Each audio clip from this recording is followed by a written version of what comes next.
want to start the recording. Thank you. Awesome.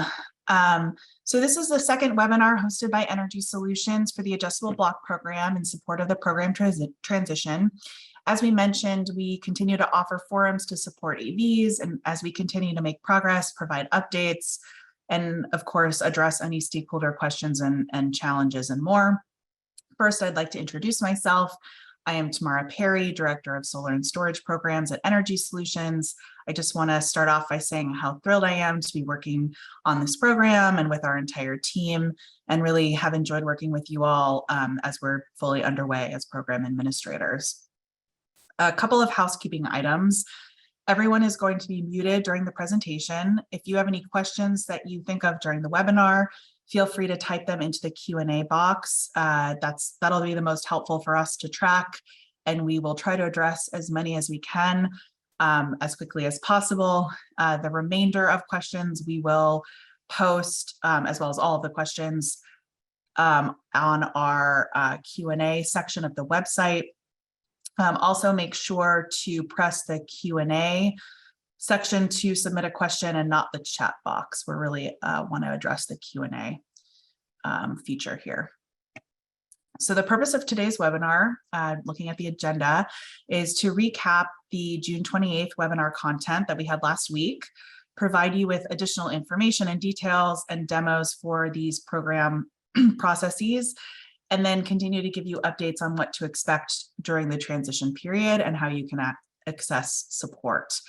I also want to acknowledge that there have been a few technical difficulties associated with the initial transition, and we completely understand that any small delay has a business impact to AVs and AVDs, and so we take that very seriously, and our team is dedicated to addressing these challenges, implementing solutions.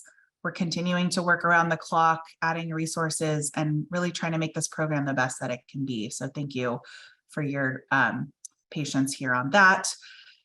Just looking forward, you can expect to have continued enhancements and improvements over the next hours, days, and months. We really encourage and want you to call us. We understand your challenges and want to be a partner with this AV community and with the AVs who power this program. And that's the one thing we wanted to demonstrate with you with these two webinars so early in this transition, is that we really look forward to partnering with you and to continue having these discussions and hearing from stakeholders. So we expect today's webinar will provide a lot of more valuable information for everyone on the line. And with that, I'd like to pass it to Anthony Starr and Audrey Steinbach from the Illinois Power Agency. So thank you both. Thank you, Tamara.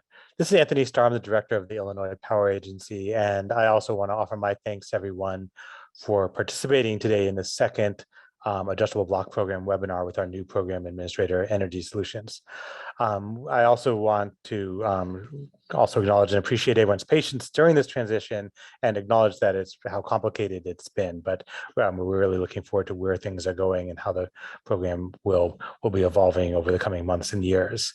As Tamara described, today's webinar will be providing some immediate updates on transition items, as well as providing some more information on what will be forthcoming in terms of program enhancements. And I also want to sort of acknowledge that one of our goals in this transition is to sort of increase the sort of communication dialogue with the community of participants in the Adjustable Block Program. So we want to hear from you and learn what we can do to further improve the program. So we can expect additional webinars like this in the coming months so that we have additional feedback opportunities with all of you. With that, I'll turn it over to Audrey Steinbach, who is our program manager for the Adjustable Block Program.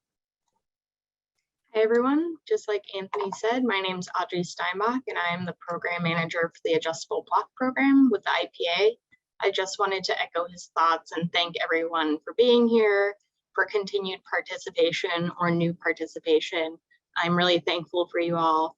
And just like Anthony said, I'm really looking forward to this new phase of the program and the exciting work that Energy Solutions has planned. So with that, I will pass it back to Energy Solutions. Thank you, Anthony and Audrey.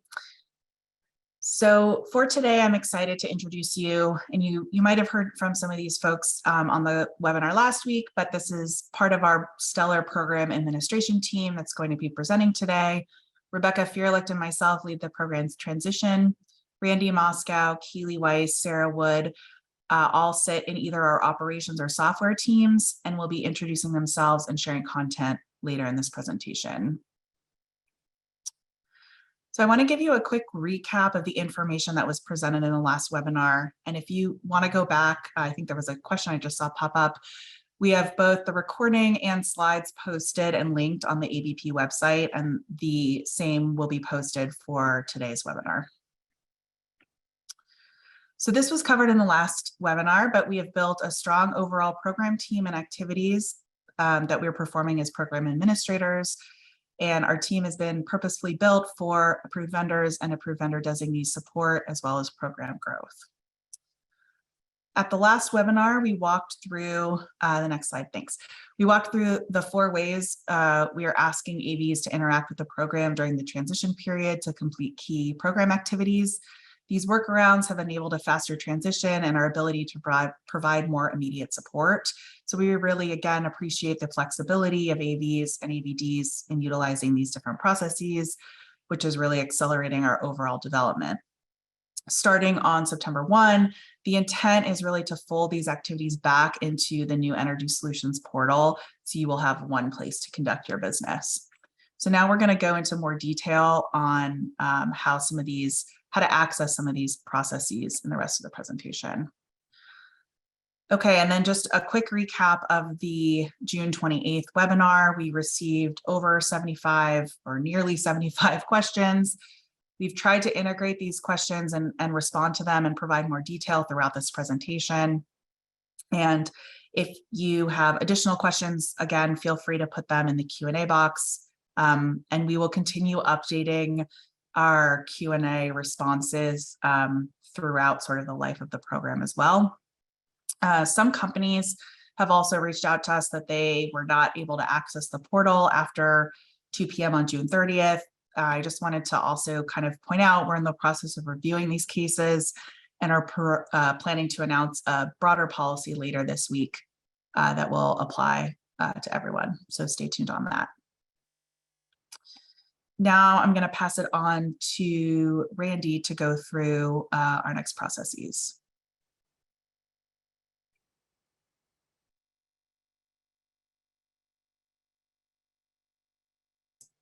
Hey, Randy, I think you're still on mute.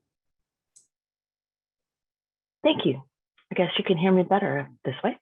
I'm Randy Moscow. I'm Senior Software Product Owner.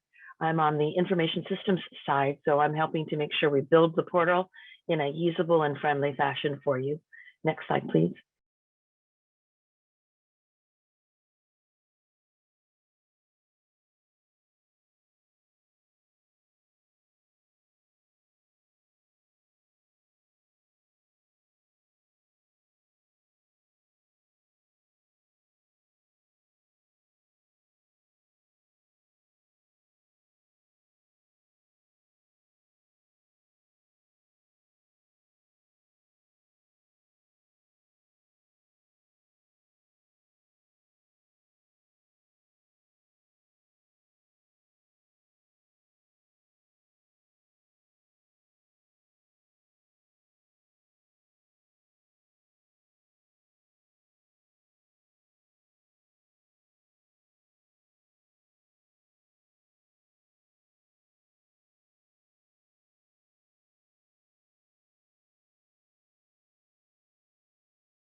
Today, I want to talk to you also a little bit about some of what's been going on the disclosure form signed for the platform.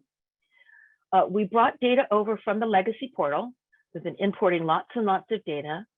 For the disclosure forms, both the distributed generation and the community solar ones, we brought over those that had a status of submitted, awaiting signature, or complete. So anything that was in progress or withdrawn on the legacy portal did not come into our portal, but those will be available for viewing if you have been given access to view on the legacy portal, and that's something IPA and Incline are supporting. We've also ported over and imported all of the signed PDFs.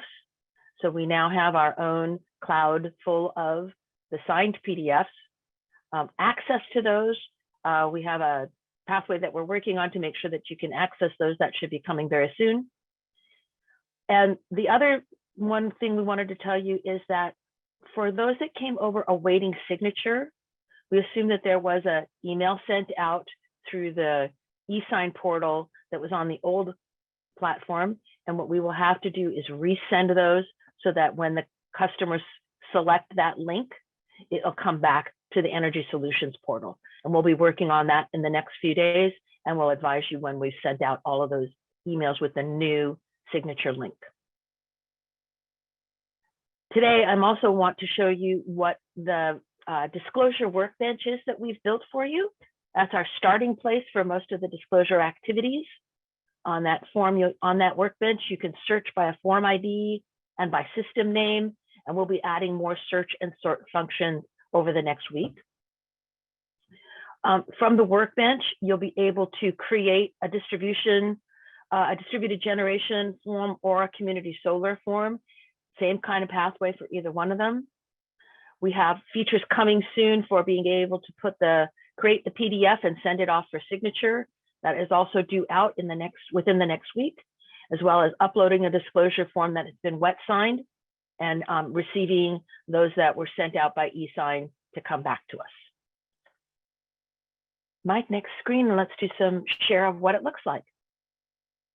So one of the first things that might be different, and yet not so different, is when you get started, you have to tell us which vendor you are working with.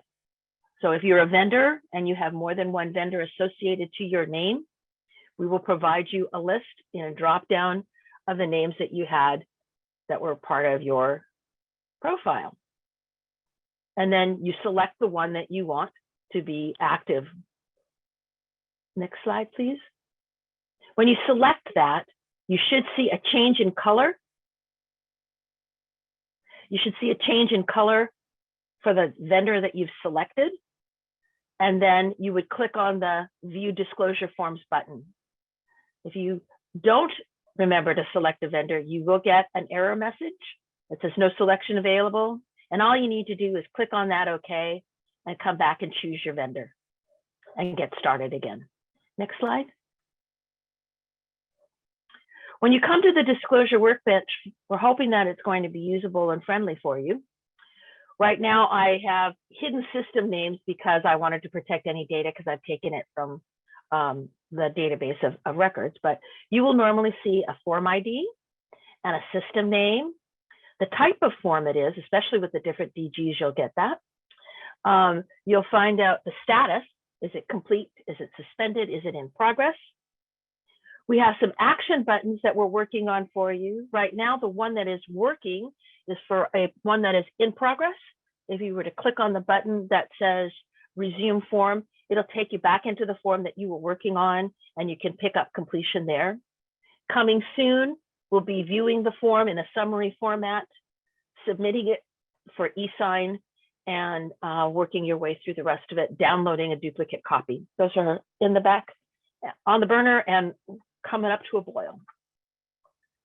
You also, excuse me, next slide, Mike. You also have the ability to do some searching and sorting at this time, like I said. In the bar up here, you could type in a string and it'll bring you back the system names that have that string, or you can type in a segment of the form ID and it'll bring you back the form IDs that are in that string. Next slide. When you start a new disclosure form, you've come into your workbench, you selected your vendor ID up front. From this point forward, the look might be a little bit different, but really it's very much the same as what you're accustomed to doing in the old portal. You'll start with create a legacy. You'll have a button here and you create that. Click on the button, Mike. And you're going to see right away that the vendor ID that you select, you're going to get a form ID, and the vendor ID that you selected to work with is going to pop up right away. So you know that's what I'm working with. Oh, wait, I actually meant to work on my other vendor. I have the option to correct that right here. I don't have to go all the way back out and choose again. So I can make that change here. You'll choose which type of form that you want to use. And with the DG forms, of course, you still have the same 4 types of form: a lease, an over 25, a PPA, or a purchase. You'll provide us with a system name, should be very comfortable to the same, and click Save and Continue. Next slide, please. Going through the slides, you're going to find each pop open just like you're used to. You have customer contact information, seller contact information, and then the variety of system information and fees information that have always been presented. You'll see too, as you're doing data entry, when you click on submit and or save and continue, if you haven't completed the information for validation, you will get a little information button that says, oh, something went wrong. And you will see that when you close that button, you'll see highlighted the error that needs to be corrected. So you should be able to easily find out which fields need to be corrected so that you can save and continue. Next slide. And as you're accustomed to seeing, as you complete a section, you'll see that it's completed. And as you're working on the next section, you'll see that it's in progress. That should also feel very much the same. Next slide. A few things that we have made sure are working. We have imported all the address information. So if you want to use existing approved vendor address information in your form, you could do that, or you can type in new seller information. Next slide, please. And you'll find also that we've allowed you to use approved vendor information when you're filling in for installer. And then when you get to system warranty, not only can you use improved vendor information, but we've also said use the seller information. So if you've manually keyed in seller information in the previous screen, that will be imported as well, so, which is an example of what you can see here.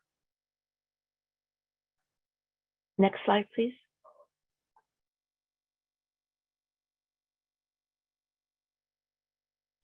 You'll go through and complete all the sections. They still have the same labeling as you're familiar with, and you'll be able to one at a time go through them and put in all of the data, and you'll see that each one has been completed or revisited.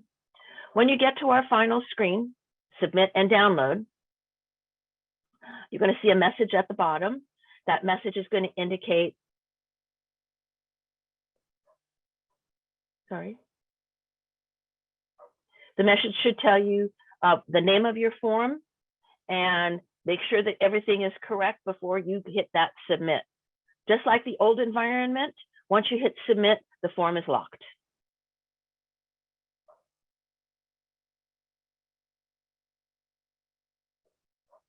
Next screen, please. What I wanted to share with you is the upcoming features. Right now, when you hit submit, the form is locked.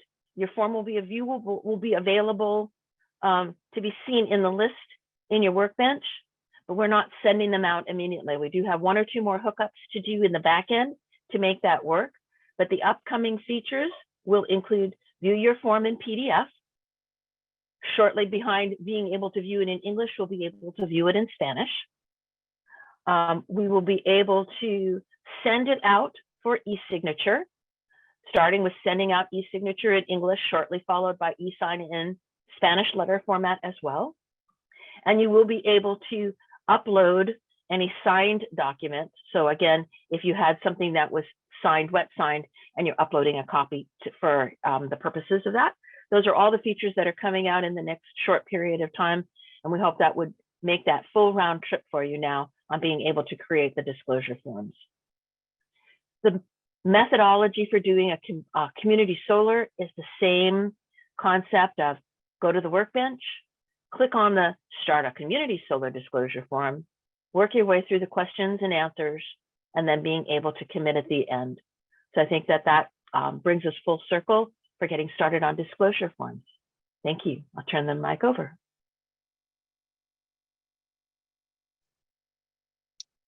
Thank you, Randy. This is Sarah Wood. I'm just going to touch really briefly on some legacy portal activities.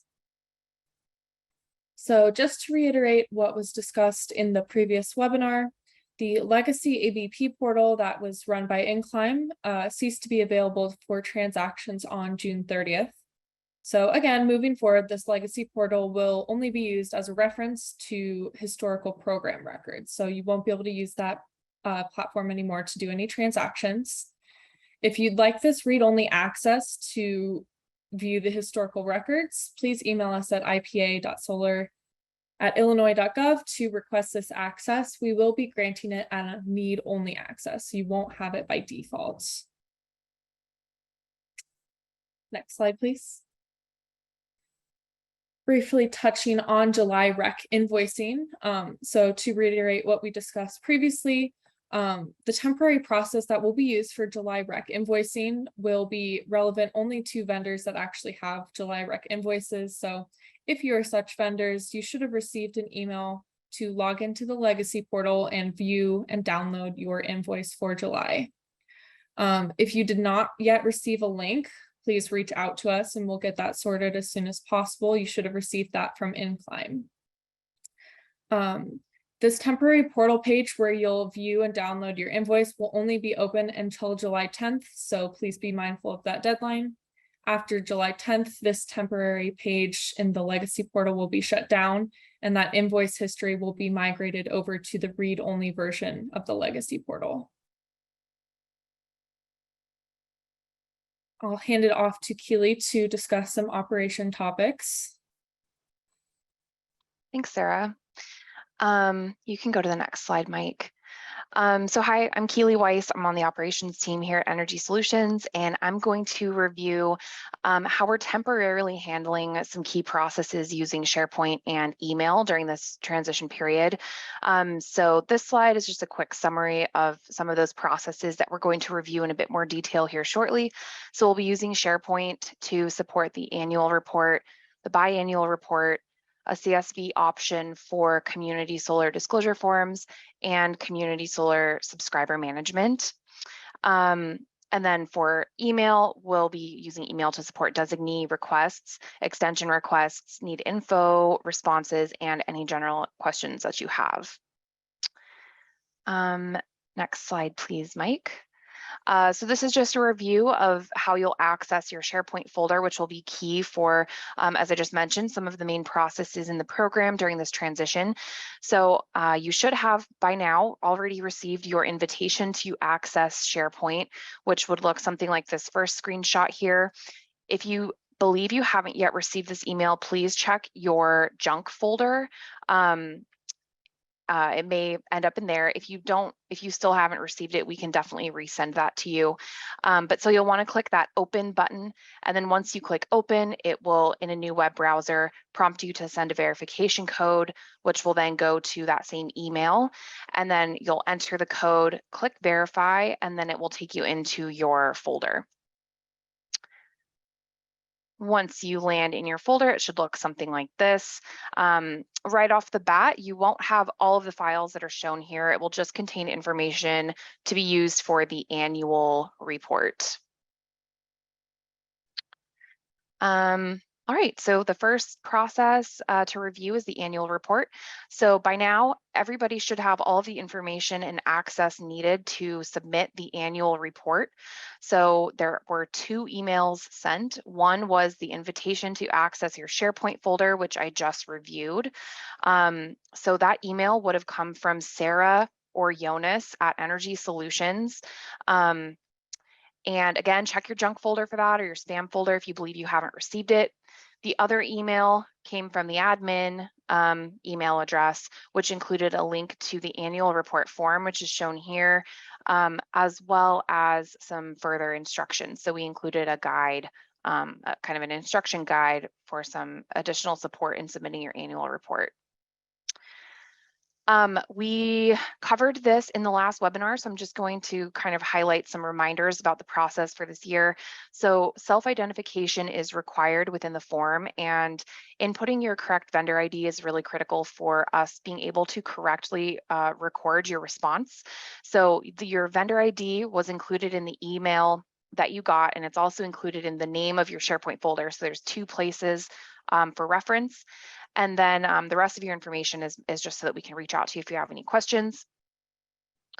As you begin to move through submitting your annual report, the first several questions you will need to reference the files that we've placed in your SharePoint folder. So as shown on that previous slide, you should have a few Excel files in there that you'll need to look at. As you continue to move through, a reminder that progress cannot be saved in this form. So you need to submit the response in one sitting. To help support this, we included an appendix of all of the questions from the annual report in that guide that was attached to the email that you got. So you can kind of look at them and prepare answers ahead of time if that sounds like a good option for you. Just a reminder to click the submit button at the very end of the form. It might sound silly, but if you don't click that button, there will be no record of your response. And we just don't want you to take all that time to fill out the form and then have it not come to us. So make sure to click the submit button at the very end. And the final reminder I have for you is that the annual report, of course, is now open. Responses are due by July 15th. Failure to submit your response on time is considered an event of default under the REC contract, so please respond. We will be sending you email confirmations once you've submitted your response, and we'll also submit email reminders beginning next week if we haven't heard from you. All right, the next process I'd like to just quickly recap is the biannual report. So just a reminder, the biannual report is a requirement under the REC contract to provide a system status update every 6 months from the trade date until the system is energized. So this again is something that we'll be using SharePoint for. You won't immediately have anything in your SharePoint folder related to the biannual report. So we will be reviewing all of the systems in the program and identifying systems that are due to provide this update response.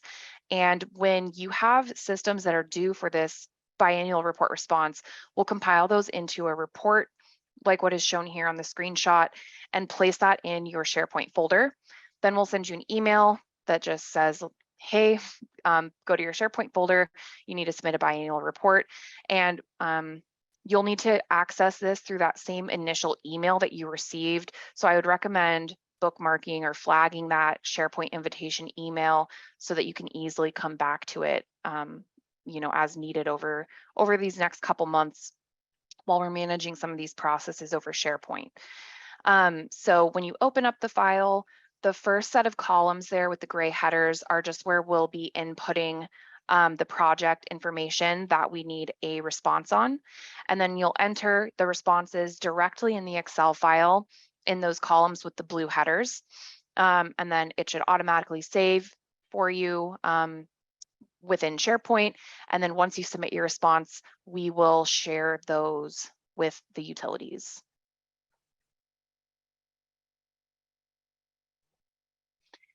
And next, I'm going to pass it back to Sarah to review the community solar disclosure form process. Awesome. Thank you, Keely.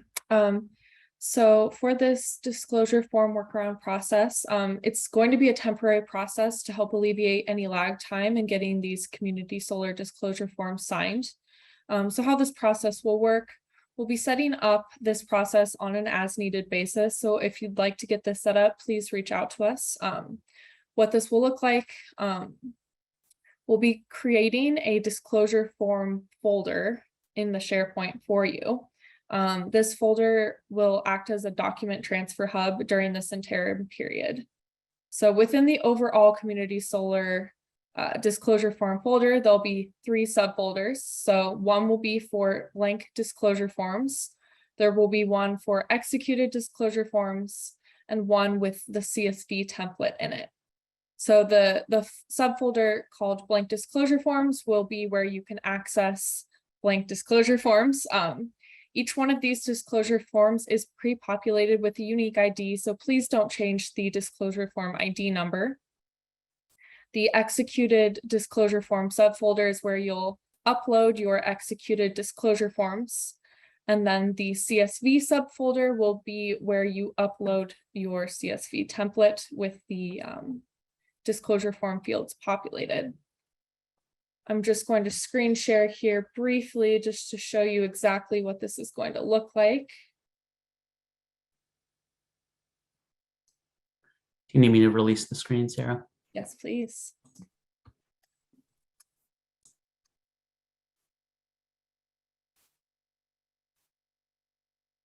All right, so like I was saying, you'll receive access to a community solar disclosure form folder. It will have these 3 subfolders where you'll have access to these files. So CSV template, and then finally a place for you to upload the executed versions. So that is the disclosure form workaround for community solar in a nutshell. I'll go ahead and pass it back to Keely. Thanks. Oops. Sorry about that. All right, so next I'm going to review subscriber management. So this is another process that we will be rolling out on SharePoint for community solar projects. And this will be the process used to update subscribers for the next verification, which begins on September 1st. So Mike, if you don't mind, I would like to share my screen for this and demonstrate what we have set up.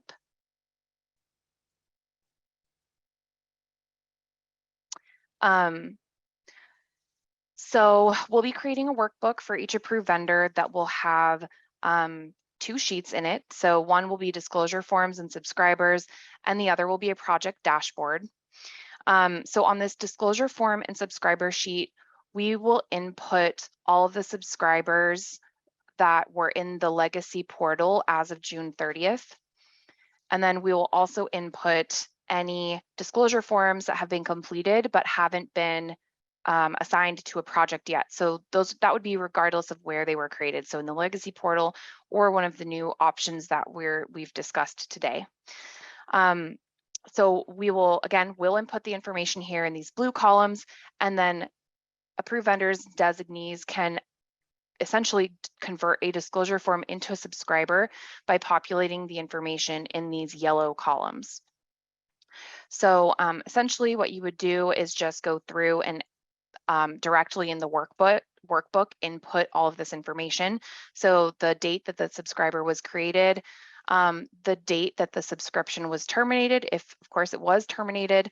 If a subscription is terminated, you would also want to update the status to terminated here. For any new subscribers, you just want to put it as active. You will need to input the subscription size, the utility, the last 5 digits of the utility account number, the date the subscriber was sent to the utility, the subscriber type, which is just an option of residential or small commercial, and then the project name. So this workbook will be customized for each approved vendor's account. So this list of projects will just be pulling from your project dashboard, which will include all the projects associated with the approved vendor. And then these last few columns are here just for reference, so you don't need to make any edits or updates here. The subscriber ID is something that we're pulling in from the legacy portal to help with just data mapping. So a subscriber ID is not needed to create a new subscriber. It's just kind of here for reference. The project application ID number will automatically update when you select a project just based on a simple Excel formula. And then the last couple of columns here are again, these are just Excel formulas to determine if the subscriber record should be counted as a small subscriber or not. And it's based on the subscription size and the subscriber status. The other sheet here is the project dashboard. So this will just include all of the projects, the ID and the total project size, and then summarize the total number, capacity, and percent subscribed for small subscribers and for the project overall. So this sheet, again, there's no edits that you need to make here. We'll have this all set up for you, and it will just automatically summarize all the subscriber information that's entered into this sheet of the workbook. So to quickly just recap the process, we will on a weekly basis be updating this workbook with all of the disclosure forms that are ready to be assigned to a project and converted into a subscriber. The approved vendor or designee will update this workbook just in these yellow columns by inputting the subscriber information. And this will be used for the next verification process. One other thing I just want to mention is that we need some time for final data migrations to occur and to then get all of these workbooks set up. So this is something that will be available to you beginning on July 20th. All right, Mike, I'm going to stop sharing and hand it back to you for the slide deck.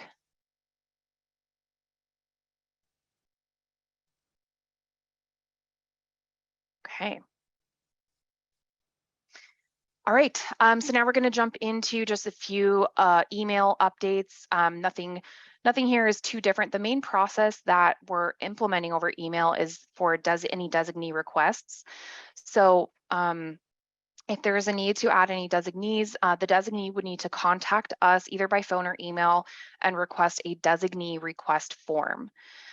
The designee would then need to complete, sign, and initial the form. So the form, which I will show on the next slide, includes just some basic information, including the designee role that is being requested. They'll need to initial some program attestations and then sign the form. And once the form is completed and signed, the designee will need to return the form to the approved vendor. And this next step is really key for this process. We need to receive the designee request form from the approved vendor, which is really providing for that record of approval to associate this new designee with the approved vendor's company. We will then track the new designee relationship on our side. A reminder here that portal registration for any new users, whether designees or approved vendors, is paused until September 1st. So this process is really in place to track those relationships that are being created in this interim time. And Mike, if you can go to the next slide. So this is just a snapshot of what the form looks like. It's nothing too crazy. So the first page just has some information on the process and the form. And then the second page is where you would input the approved vendor information, the designees information, the roles that they would like to have, and then of course the initials and the signature.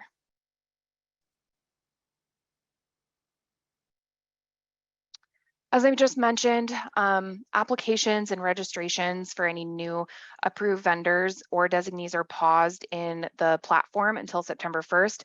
This means that there will be no new approved vendor applications accepted until September 1st. We are going to be maintaining a wait list. So if there's any companies that are interested in becoming an approved vendor, we'll note their information and then send them an invitation to submit their application to the program once that opens back up on September 1st. And then just a reminder that also during this program transition phase, any renewal requirements for approved vendors are paused until September 1st. So if an approved vendor has a renewal due between now and September 1st, you'll be considered in compliance with the program, and then we will resume renewals after September 1st. All right, this is the last slide on email updates. So just for ongoing support, please reach out to us over email. We will get back to you and answer any questions. continue to submit extension requests over email. That hasn't changed. Those extension requests need to go to IPA and the contracting utility. One difference for this process is that we will be emailing out the revised Schedule A to the approved vendor in the utility within 24 hours of an extension being approved. So it won't immediately follow that approval letter as you're accustomed to, but we will get it out and continue to respond to any need info requests that were sent by the previous program administrator. And we are collecting those and will process them once we resume application processing. And then, as I mentioned, please just send us an email if you have any other questions or if there's support that we can provide. All right, this final slide is an update on the application processing timeline that was shared in the latest program announcement. So it is really our mission and goal, and we're striving to process as many applications as we can during this program transition phase. We will resume Part 1 and Part 2 verifications on August 1st, again, just to kind of allow time for this transition to finalize. And then a reminder that Part 1 applications can be submitted again on September 1st. The next ICC submission will be on September 15th. And then the Part 2 applications can begin being submitted again on November 1st. We will be sharing additional details on the prioritization of application review during this transition period shortly. And I think with that, I am going to pass it back to Tamara. Randy, did you have a comment before we move on? I did. I noticed in the chat a lot of questions being asked about being able to modify data in legacy forms, changing vendors of data that we've imported. All of that data from legacy is locked at this time. We were not made aware of any requirements that modification of that data was necessary. So we'll need to bring that back to IPA and take a look at how we would allow for that, if that is indeed program permissible. And then another question I saw repeated several times was whether or not vendor non-specified disclosures were going to be allowed. There again, as we were given the requirement, we understood a vendor had to be specified for all disclosure forms, whether they're the DG kind or the CS kind. And again, if that is not according to the program, we'll get together with IPA and make sure we adjust the requirement. But at this time, these are all required fields and are locked at this time.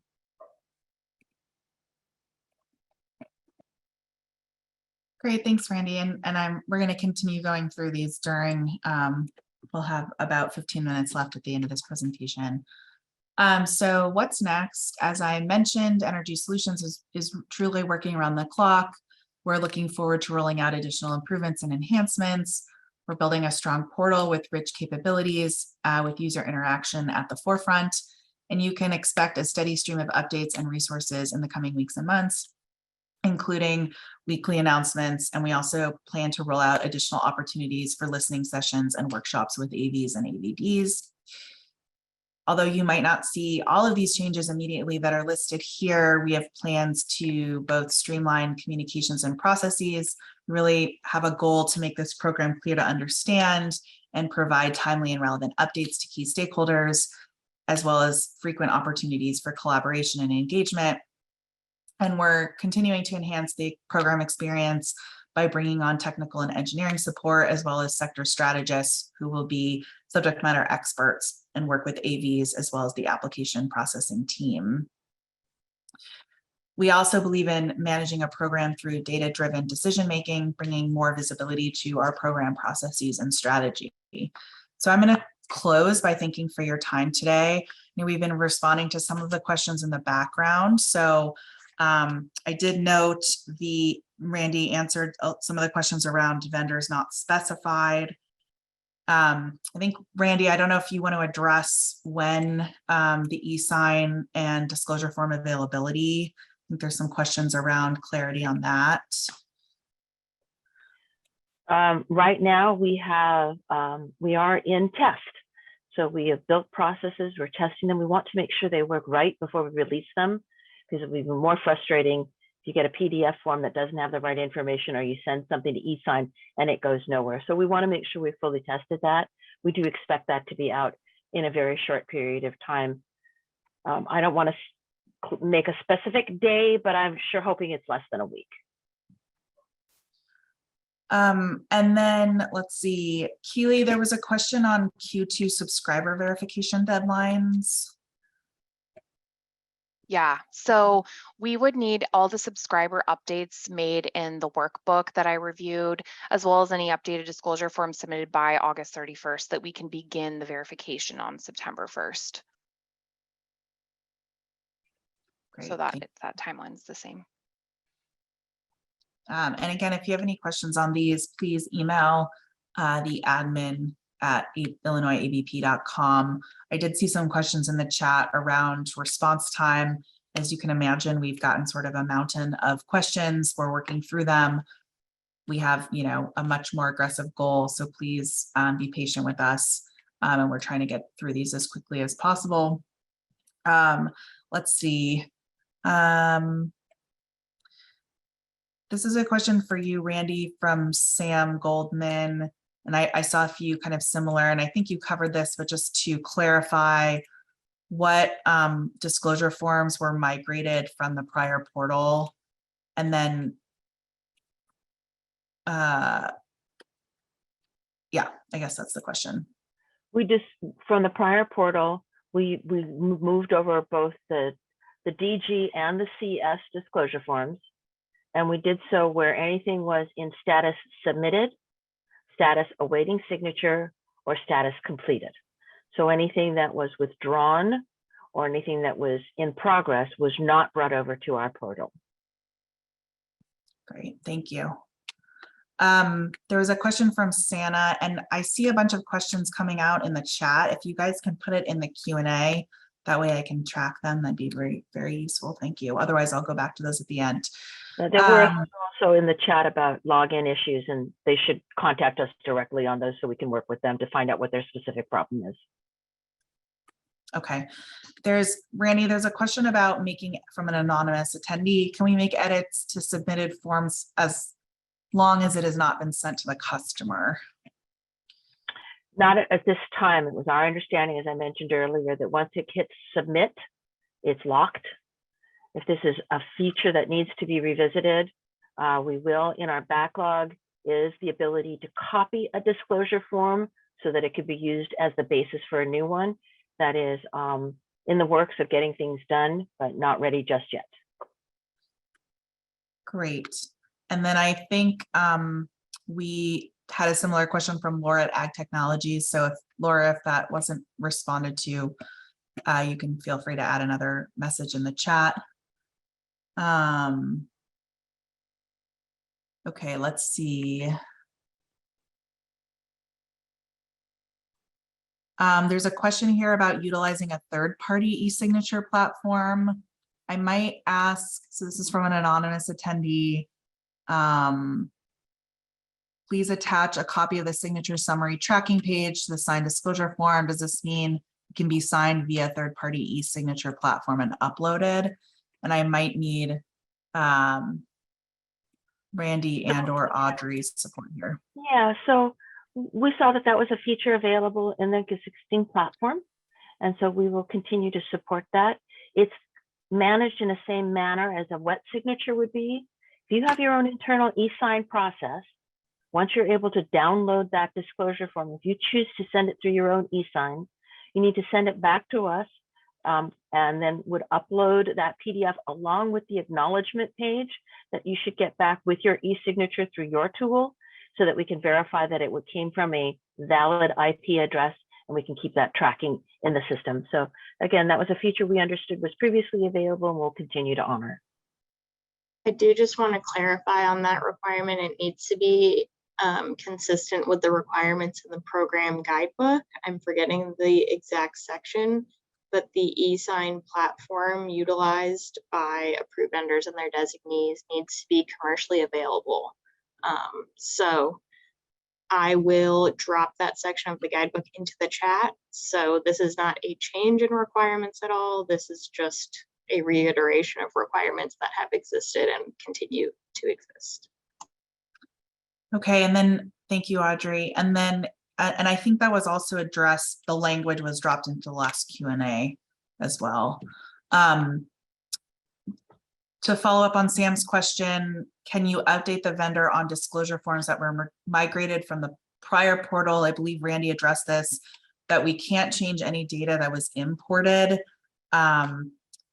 So any changes would only be available for newly generated disclosure forms. Is that right, Randy? Right, the vendor would be able to be altered during the entry time, but once you hit submit, at this time it's locked. So if this is an industry condition where they're changing vendors a lot, then I'll get together with IPA and we'll look through how we can make that accessible for you. Okay, great. Let me just check on time. Sarah, there's a question on rec generation and reporting from May. Did you see that question? Should we take that one offline? Do you want to just read the question? Yeah, we've noticed that recs generated reported for May are not recorded on SharePoint file on the SharePoint files. Should we be marking this section as correct, or should we be marking these as incorrect and reporting this production? That's from GRNE Solar. If you believe that the information in the SharePoint folder is incorrect, go ahead and mark it as so, and we will work with you to discover, where the discrepancy lies. Great, thank you.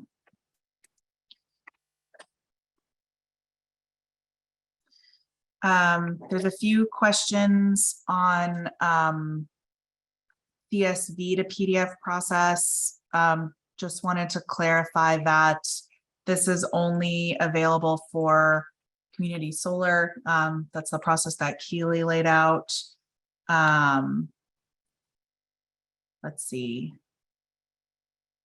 I continue to look for questions that I can answer immediately. And if I'm skipping through any, it's because I might need to huddle with the team, and we'll be posting those as part of the Q&A. Let's see. So the best, just getting a lot of questions on this, so I want to clarify. This one is from Robert Engel about login issues. Do not email the IPA.contact us email. Email the admin at illinoisabp.com, and you'll go directly to the program administrator for those types of issues or any other sort of technical issues related to the program. Let's see, Mike or others, are you seeing any that can be addressed? I'm continuing to work my way through. Was just going to say, if any of the other panelists want to use the answer live button for any that they're comfortable to answer right now, that would flag tomorrow. This is a question for Keely from Santa Jamil. For community solar DFs, when we download a blank disclosure form from the SharePoint folder, it's expected that we use a PDF editor or third-party e-sign commercially available to enter the information required. Just double checking, because this is more or less, because this was not allowed previously. Yes, so any commercially available signature platform, such as DocuSign or something, would be allowed. But the one thing is that we'll need to get that signature confirmation page back in the PDF. That gets re-uploaded to SharePoint. Hi, Keely. There's a question here about using the CSV templates. Did you provide each of the vendors with a SharePoint address? Is that correct? We will be setting this up on request. So if any community solar approved vendors would like to use this option, send us an email to the admin at illinoisabp.com and we'll get it set up for you. This is a question for Randy. I think it's in one of the slides, but just to reiterate, when we'll start testing the CSV feature for an API features for disclosure forms for DG? Those aren't expected until sometime late August. Great, thank you.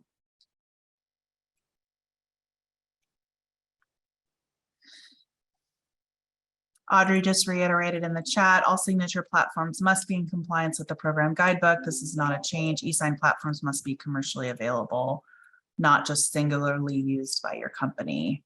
If you're confused on this requirement, please reach out.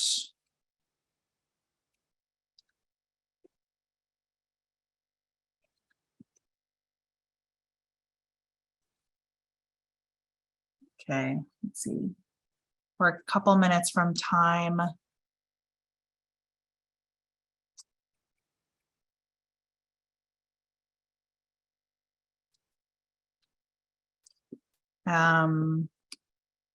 There's a few more questions around changing or using vendor not specified. We'll make sure to get that. I think Randy addressed that.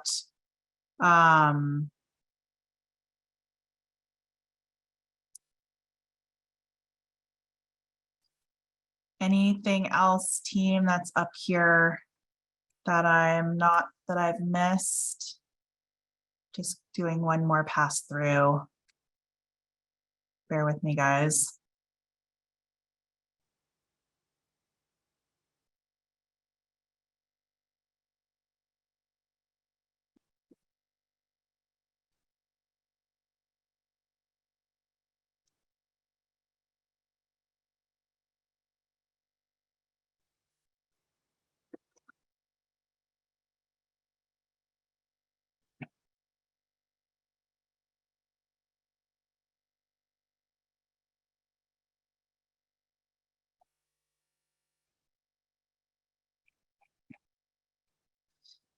There's a question about third-party e-signature. How do we generate an application ID and total SREC value?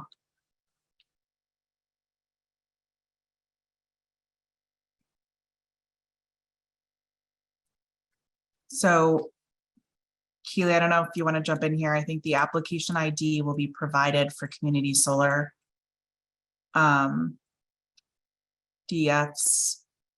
in SharePoint. I don't completely understand that question. Maybe I can help. Sure. So with a third-party signature platform, you're going to need to make sure that you've provided the form ID that we've given on the PDF, right? So that would be part of what you're going to have to do. So that comes back with the same form ID, which should be a form ID and a date stamp. And then the total SREC value should be coming in the confirmation that you get back with your e-sign. And so both of those pieces of information then come back. There should be some sort of an acknowledgement sheet that you would get in the second page on your e-sign platform. At least that was what we would expect. Great, and I know we're at time. Want to thank you all again. All of these questions we're capturing, and we'll make sure if there were some that were not addressed that we include them in the Q&A document that will come out later this week. So just want to thank you, sending out much appreciation, and we will speak to you all very soon. Thank you.